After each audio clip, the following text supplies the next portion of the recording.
हमारे पास linear equation with one variable का एक रियल लाइफ प्रॉब्लम है। Sum of 3 consecutive numbers is 9। 3 लगातार आने वाले जो नंबर्स हैं उनका मजमुआ 9 है। फाइंड द नंबर्स, हमने नंबर बताना है। अब हमारे पास वो नंबर्स पता नहीं है हमें कि कौन कौन से हैं, तो इसलिए हम सपोज कर लेते हैं, फर्ज कर लेते हैं, हम सपोज कर लेते हैं कि फर्स्ट नंबर,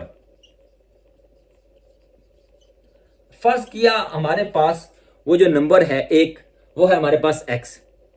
अब हमने यहां पे ये बात देखनी है कि हमें बताया गया था कि ये नंबर्स हैं कंसेक्यूटिव। कंसेक्यूटिव का मतलब है लगातार आने वाले।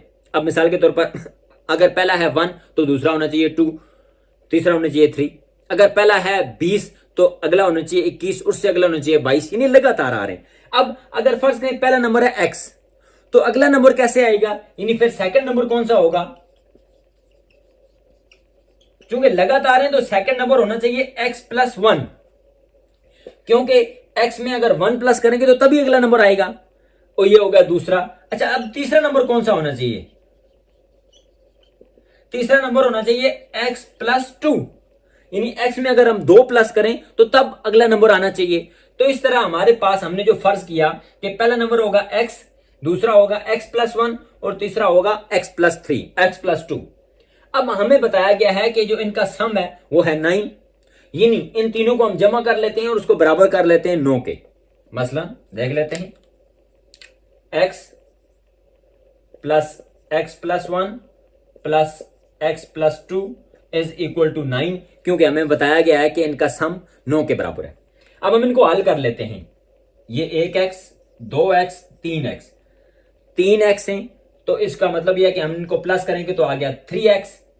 ये 1 भी कांस्टेंट है, ये 2 भी कांस्टेंट है, 1 और 2 3, और राइट हैंड साइड वाली तरफ 9 एज इट इज।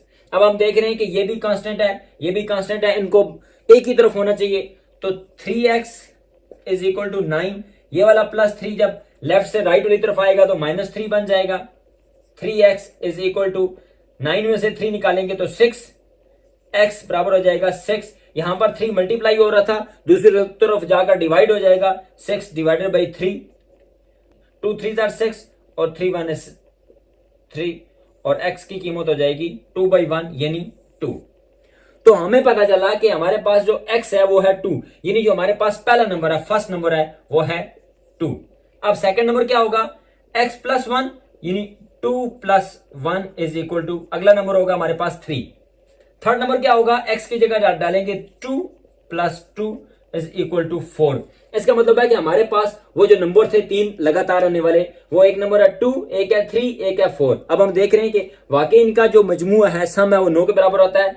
4 और 3 7, 7 और 2 9, 9 मजमुआ आ रहा है और तीनों तरतीब से आ रहे हैं, तो ये हमारा सोल्यूशन है।